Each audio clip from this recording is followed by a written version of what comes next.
The end of persecution in the Roman Empire planted the seed for the first major Christian-on-Christian violence. During the great persecution of Diocletian, the Church tore itself apart over the Lapsian Traditors, those who dodged martyrdom. Some said abandoning your faith for any reason was a mortal sin, punishable by permanent exile from the Church. Others pushed for mercy. Christians from the God of War.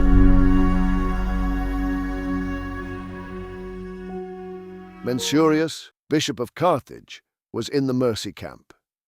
He had zero interest in martyrdom. He survived by handing over heretical documents to the authorities. In a letter to Secundus, Bishop of Numidia, modern-day Algeria, he trashed those who sought persecution. He called them criminals and debtors, looking to escape a hard life or erase past sins. In his view, they were just exploiting fellow Christians who brought them food in prison. Secundus fired back. He strongly disagreed and implied that Mensurius was no saint for dodging punishment. Mensurius didn't back down. During the persecution, he blocked sympathizers from bringing aid to Christian prisoners. His deacon, Caecilian, actually seized their donations and trampled them underfoot.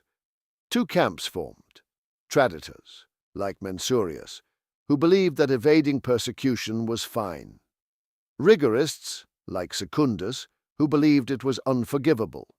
Tensions exploded. Conflict was inevitable. The rupture came in AD 311, when Mensurius died. His deacon Caecilian was consecrated Bishop of Carthage. Problem: one of the three bishops who consecrated him was also suspected of being a traditor. The evidence was flimsy, but that didn't matter. 70 rigorist bishops, led by Secundus, formed a synod. They ruled that traditors cannot give or receive sacraments. The consecration of Caecilian was therefore invalid. They summoned Caecilian. They hadn't forgotten him trampling their donations. Caecilian wisely refused. He said, "If I'm not properly consecrated, treat me as a deacon. Lay hands on me again, not on someone else. Laying on hands equals consecration."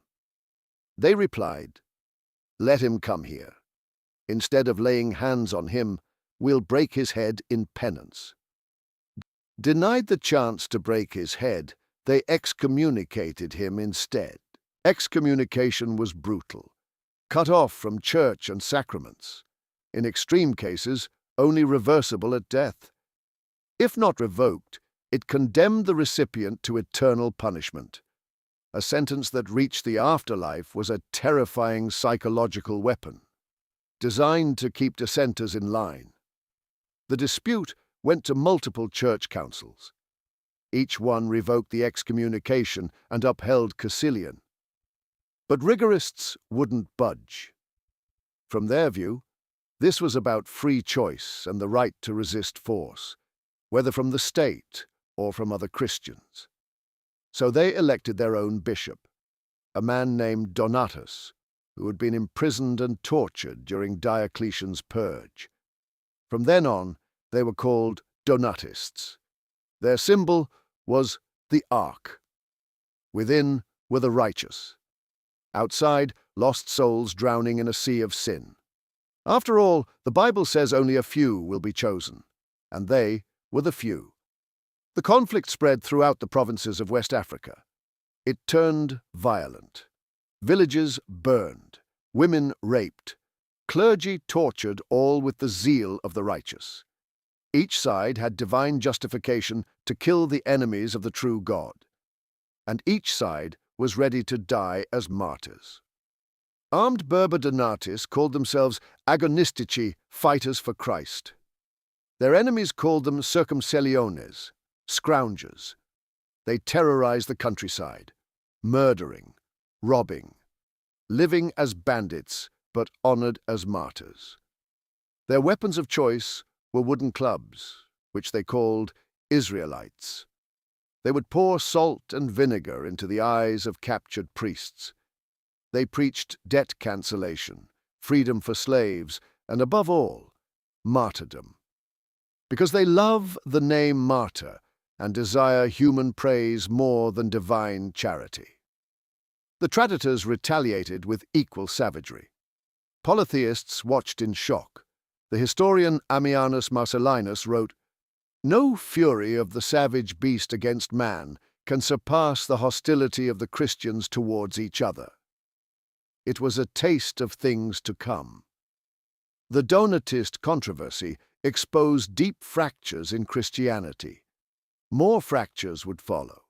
The empire would be divided into various sects, with different versions of the faith fighting it out in churches, streets, and even battlefields. Meanwhile, the Donatist controversy would ravage the provinces of North Africa for 100 years. Despite the best efforts of emperors and bishops to find a solution, it left the region vulnerable to eventual conquest by the Vandals in 429.